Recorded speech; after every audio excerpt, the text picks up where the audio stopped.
Ինչ կշահես, եթե ամբողջ աշխարհն ունենաս, բայց քո անձն ու քեզ կորցնես։ Օրերս իր ելույթում հարց է հնչեցնում Բագրատ arczepiskopos Գալստանյանն ու միաժամանակ պատասխանում, որ ոչինչ էլ չես շահի։ Ոչ ունեցվածքդ, ոչ պաշտոնդ, ոչ գործդ, ոչինչ, բացարձակ ոչինչ։ Սրբազան պայքարի առաջնորդը խոսում է գաղափար եւ սկզբունք ունենալու մասին շեշտադրումով, որ այդ գաղափարն ու սկզբունքն ունենալու ձեռք պետք է ունենալ դրանք գործադրելու կամք։ Դիմելով ժողովրդին Սրբազանը նշում է, որ շատ հաճախ փորձում ենք այդ գաղափարներն ու սկզբունքները, ճշմարտությունն ու արդարությունը հարմարեցնել մեզ, բայց չենք խոսում բացարձակի սեփական անձը ուրանալու, ունեցվածքը կորցնելու մասին։ Վախենում ենք եւ վախենալով անդր սկսում են բազմաթիվ պատճառաբանություն։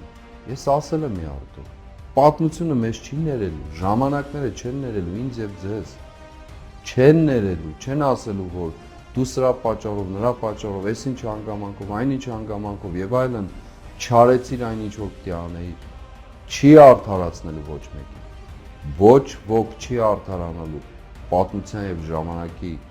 եւ էլ չասեմ Աստծո դատաստանի դիմաց, չի արդարանալու։ Սերունդներն են, ժամանակն է մեզ դատելու, շեշտում է Բագրատ Սրբազանը եւ հավելում, որ կամ ասելու են այս մարդիկ այդ խավարը ճեղքելու սխրանք ու հերոսություն ունեցան, ուրանալով իրենց անձը լույսի հետևից գնալու կամք ունեցան, ամեն ինչ մի կողմ թողեցին գերագույն նպատակի եւ շահի համար, կամ ասելու են սրանք ուղղակիորեն դարձան ժամանակի ճնշումներին, վախերին, սպառնալիքներին ենթարկված եւ մեզ այսին ժառանգություն կտակ, ինչպիսի երկիր ժողովուրդ թողեցին։ Սրբազանը հավաստիացնում է, որ այդպես է լինելու է, հերու թող չթվա, այն մեր աչքերի առջև է, հենց հիմա է, մեր կյանքի մեջ է, որպես օրինակ բերելով Արցախ աշխարհը։